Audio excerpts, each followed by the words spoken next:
I have an amendment, Mr. Speaker. Clerk, proceed and read the amendment.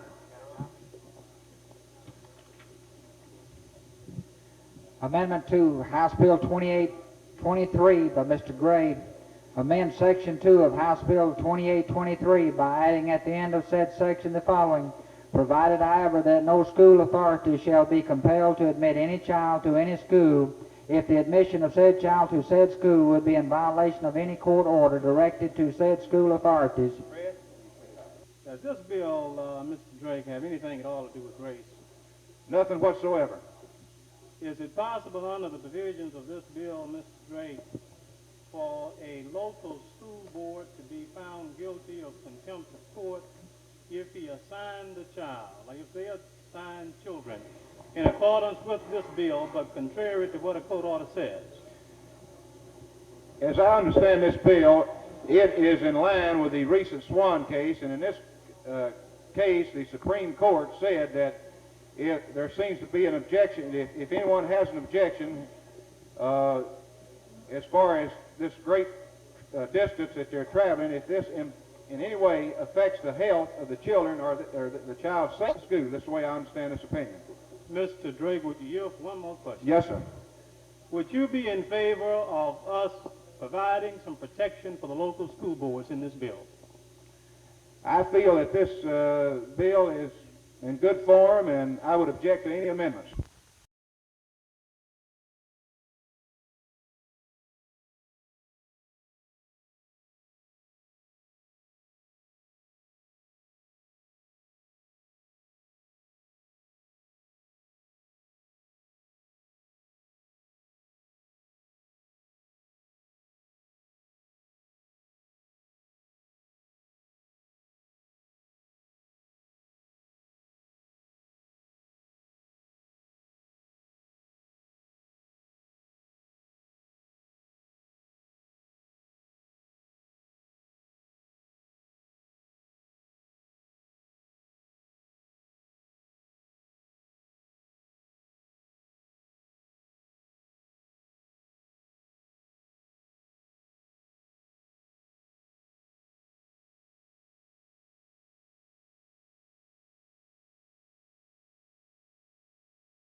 I, Thomas Reed, pledge this day to work for a better district, a better state, and a better nation. I only regret that our leaders who have fallen are absent today. And I must admit, and I'm proud to admit, had it not been for our great leader, Dr. Martin Luther King, this day would not have been.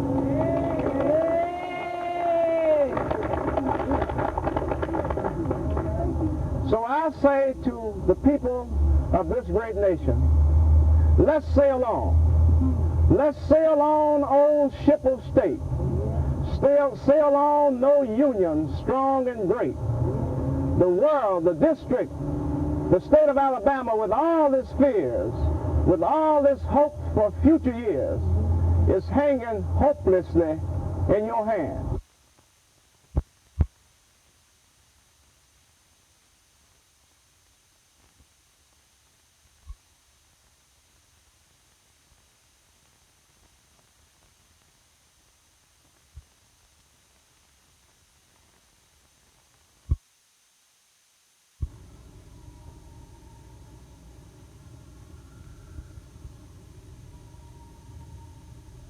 Okay.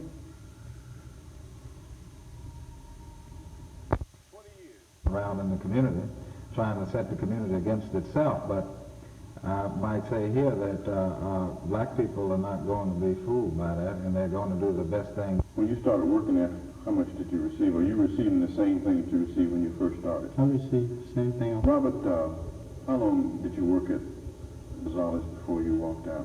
I work in Zollet about 3 months. Why did you choose to quit? The reason we quit because we didn't want to unload the truck. They were paying us to be a bag, but not unload the truck and do the mop. In other words, we were doing 3 jobs for the pay of 1. Well, what kind of pay did you get? We got $120 a month. Did you go there to work for one price and received another, or would you promise what you were getting then? Well, see, we were doing 3 jobs for the price of 1 of them. I see. Well, when the picket line was first set up outside the store, what happened? 2 girls were arrested. Well, what did the people in the store say to you? Did they ask you to stay or leave or what? They wanted me to go out there and picket against my own race. Do you agree or disagree with what the Alabama Action Committee is doing? I agree with it. How many people work in the store, Negro? I said about 32. And how many hold important positions inside the store? No.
There seems to be a general feeling that the poverty program is primarily aimed for the black, which is very much of an error.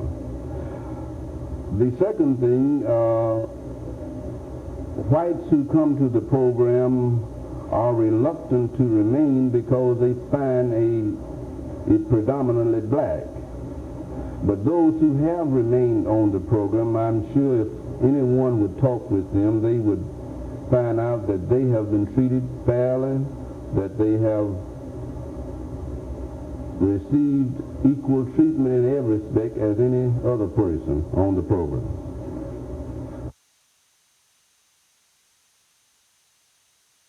Some people fear the Black Muslim organization. Well, I don't know. I myself, at one time, had distorted opinions about the Muslims due to my readings of papers and what have you. I really don't know. There's no truth in it, you know. I've never advocated violence against anyone.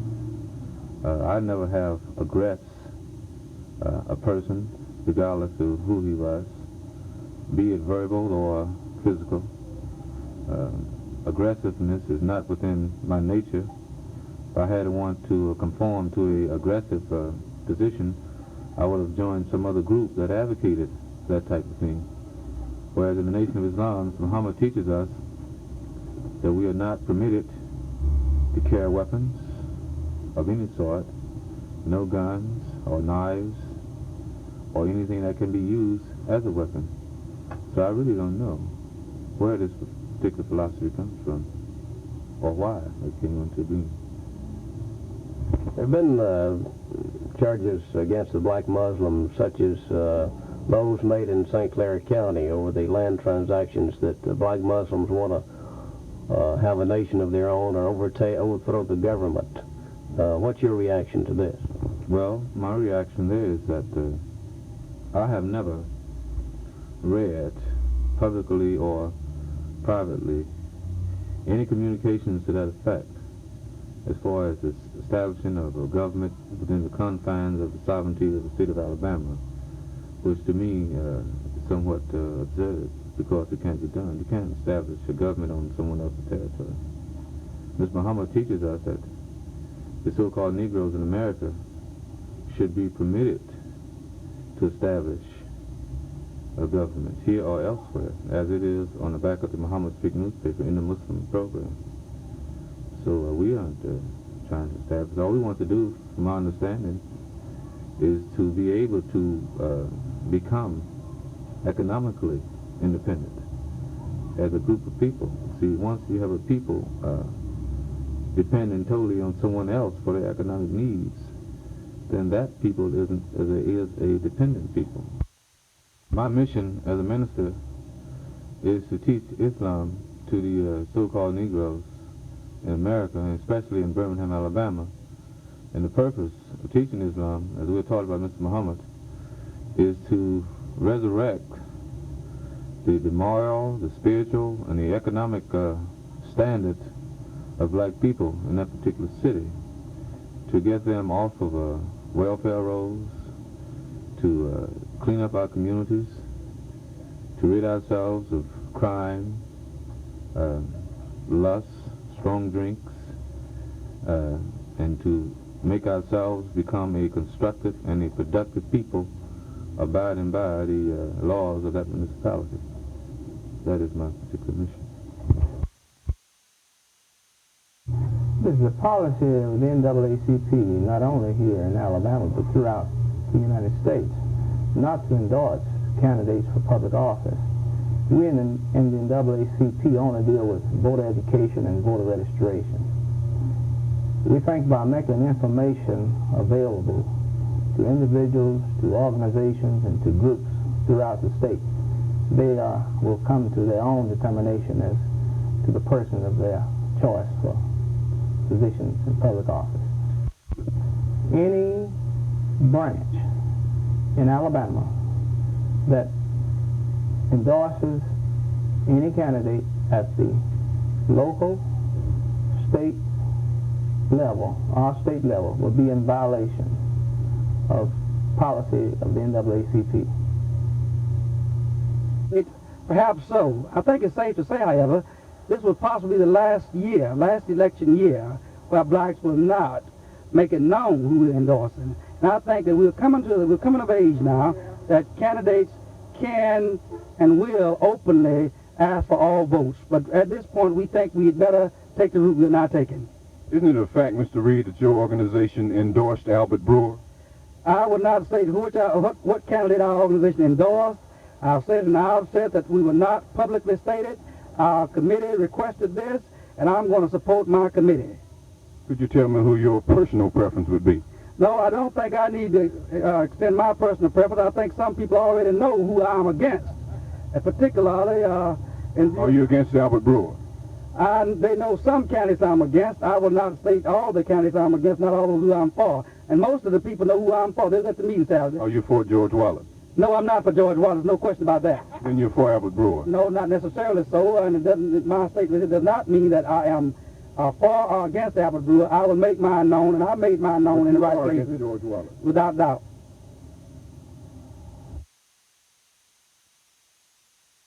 History has been made in the cradle of the Confederacy when a 39-year-old Tuskegee Negro attorney was sworn into office as a member of the Alabama legislature on the steps of the state capitol.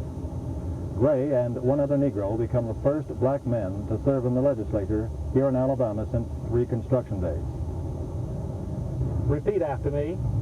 I, Fred D. Gray. I, Fred D. Gray. Do solemnly swear. Do solemnly swear. That I will support. That I will support. The Constitution of the United States. The Constitution of the United States. And the Constitution of the State of Alabama. And the Constitution of the State of Alabama. So long as I continue a citizen thereof. So long as I continue a citizen thereof. And that I will. And that I will. Faithfully and honestly. Faithfully and honestly. Discharge the duties of the office. Discharge the duties of the office. Upon which I am about to enter. Upon which I am about to enter. to the best of my ability. To the best of my ability. So help me God. So help me God. Thank you. And congratulations to you. Thank you. Being the wife of a politician is sometimes not easy.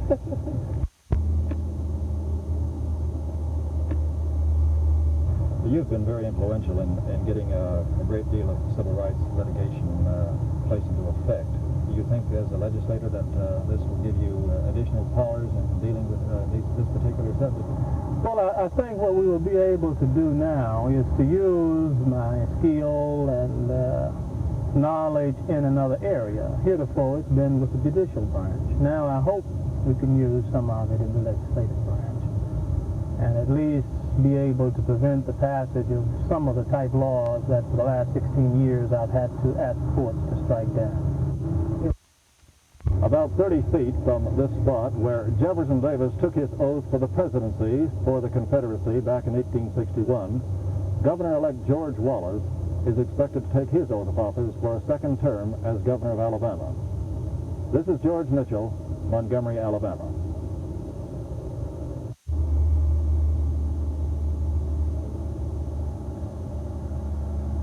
I don't know whether that was enough to affect my being elected, but I think there was enough to affect the total result. And I do believe that there was a substantial amount of free ticket voting. Would you have considered running on any other ticket besides the Democratic ticket? I was asked to run on another ticket, and I started out with the Democratic ticket and felt that we could win it in the Democratic Party, and I stuck with it. Now you ran 4 years ago for the House, is that correct? That's correct. Was there any different strategy used this time than you did 4 years ago? Well, we learned a lot. We knew a little more about to work on registration and voting, to work on educating our people on how to vote and use the voting machine. We used different techniques in an effort to help get the vote out. And then we decided it was very necessary that we have poll watchers who would be able to be sure that after we got the vote out, we would receive our correct score. About 30 feet from this spot, where Jefferson Davis, the first president of the Confederacy, took his oath of office in 1861, Governor-elect George Wallace will take his oath of office for a second term as governor of Alabama. Governor Wallace will be sworn in January 18th. This is George Mitchell, WSFA TV News.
You have requested that Officer Chambers be suspended.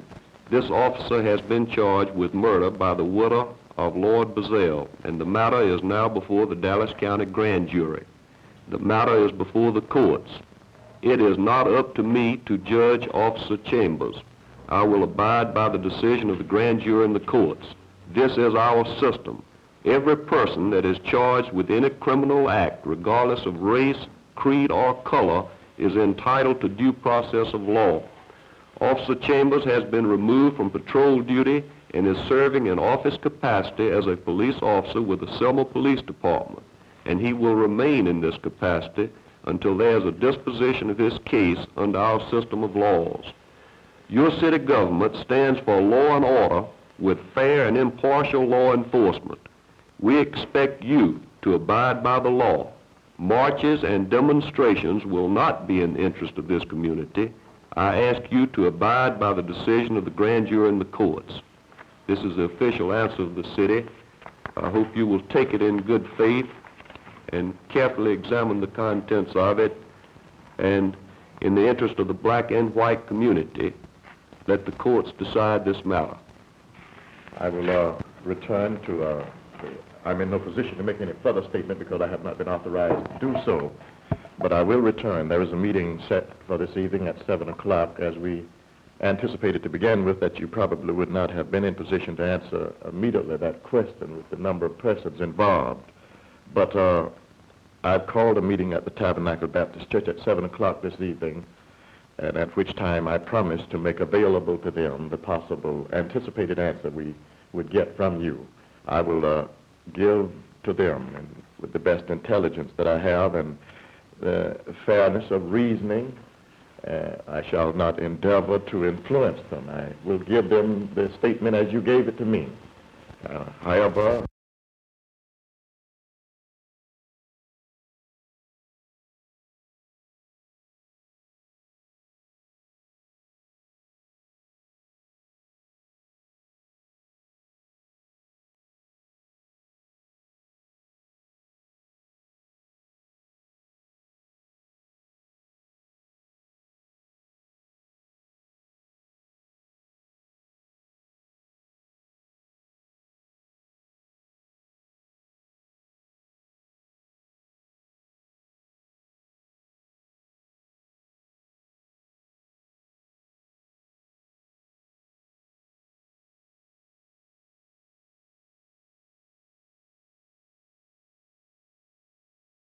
we, the citizens of Selma and Dallas County, in a joint session tonight, January the 1st, 1970, do hereby demand that Officer Chambers be unconditionally suspended immediately and removed from duty and payroll.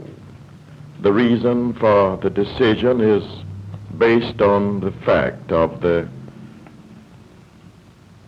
brutal attack which resulted in the death of Mr. Lord Brazil.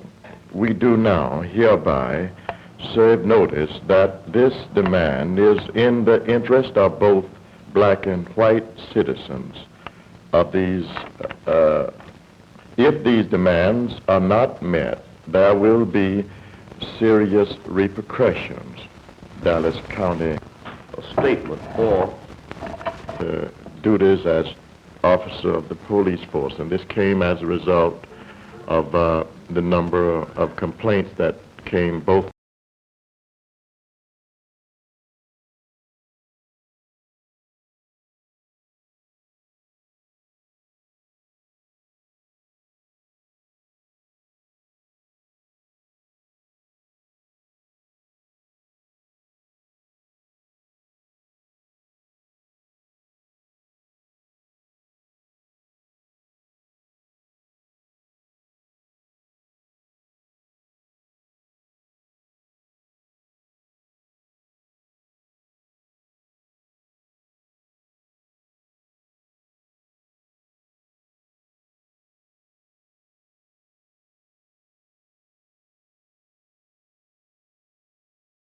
from prejudice. I just want you to use your own good judgment. You see, you don't need anybody now. It's later than that. All right. Take you and push common sense down your throat. So I don't have to prejudice your mind. Say a whole lot of things to cause you to become aroused and excited. Make us run downtown irrational and do something that we ought not do. But you can sit as quietly as you are now and just think the situation through. And somehow your good judgment would make an intelligent decision that it's time for something to be done.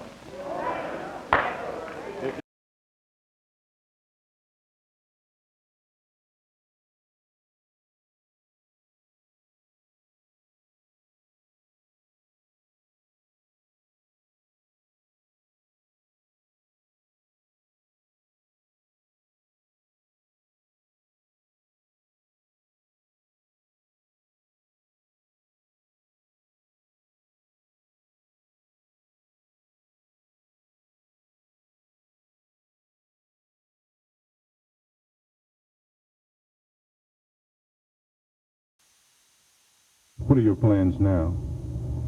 So right now, I got to get straight with benefits and carry him back to bed. You have another son who is now being held by the juvenile authorities. What do you plan to do with him? Well, I have got him released from my custody. When do you plan to leave Montgomery? Just as soon as I can get my business straight. Hereby I announce my candidacy for place number 1, the House of Representatives in the 31st District, consisting of Macon, Bullock, and Barber counties. I thought it very significant that I announced from the Capitol steps of the great Commonwealth of Alabama, because I consider myself a part of the total movement of deprived people in the state of Alabama. My various affiliations would lead me to this conclusion because I am a part of this total movement. Too long have blacks been absent from the legislative making body of state government. I intend to launch a very vigorous campaign, but I'd like to state at this time that it will be a clean campaign. It will not be a campaign against an individual, but it will be a campaign for my position as place number 1 in the House of Representatives of the state of Alabama.